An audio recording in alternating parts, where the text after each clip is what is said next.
Three things that Star Wars has going for them. The first one is Dave Filoni and Jon Favreau, but mostly Dave Filoni and the knowledge this guy has and the work that he's done that's been successful, the creations he's made, also the retro, the Thrawn, bringing back stuff from Legends that was uncanonized and making it official and introducing it to a new audience. Me, I didn't read any of that trilogy book, but I'm happy with the existence of the character.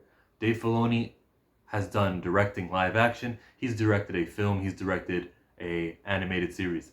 I was a fan of all of that. I know people didn't like the 2008 film. Whatever. He's also accomplished stuff in Avatar, but mainly he's a Star Wars nerd. We saw that in the behind the scenes of the, what was it called? The Disney Gallery TV show on Disney Plus. It was like a weekly visit. One time we had directors all in a table. One time we had the cast sitting in a round table, producers in a round table, the tech people in a round table. The way they portrayed Dave Filoni there was like this nerd who knew everything. He is Lucas's protege. Dave Filoni is a huge win going forward in Star Wars. Dos, we have the technology. I kind of mentioned it a second ago. We're living in the year 2020 with 2020 technology, and this is a science fiction.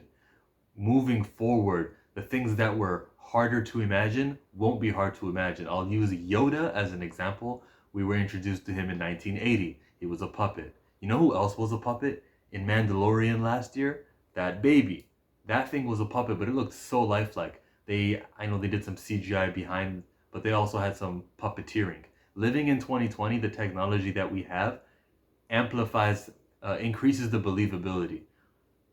I'll also talk about 2015 Force Awakens. A lot of puppets were used in that movie, like Unkar Plot.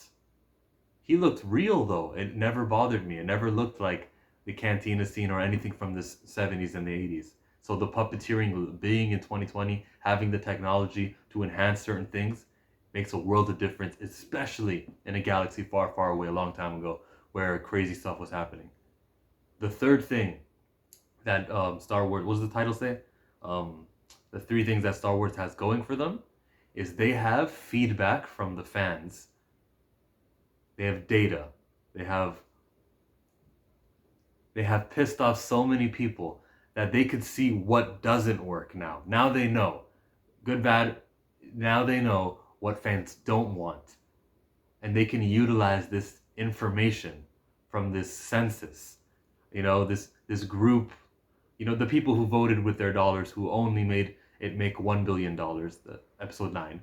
They only made it make $1 billion and $50 million instead of the possible $2 billion it could have created. Or 1.3 if they wanted to copy The Last Jedi, match The Last Jedi. They didn't. But now they have all of this information of what not to do. It turns out a trilogy where we give it to 3 different people to create, hire and fire directors midway, that doesn't work. Okay, now we know. They know so much about what the fans do not want that it could help make them achieve what the fans do want. They've seen things succeed, mostly in Mandalorian. They've seen characters take off there. They've also seen some stuff on animated.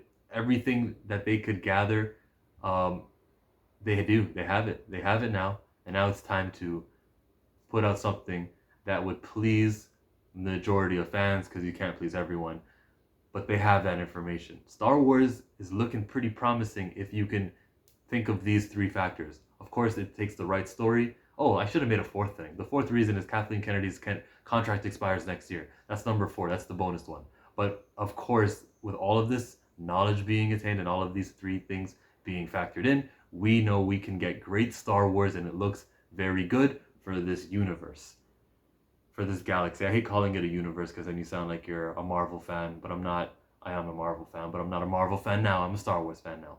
Thank you for watching my video. I am a YouTuber who just gets straight to the point, like I did there. So if you appreciate that I didn't stretch this conversation into like a 10-minute video, it's C to the M, C to the M, C to the C to the C to the M, C to the M, C to the M, C to the C to the C to the M. Bang.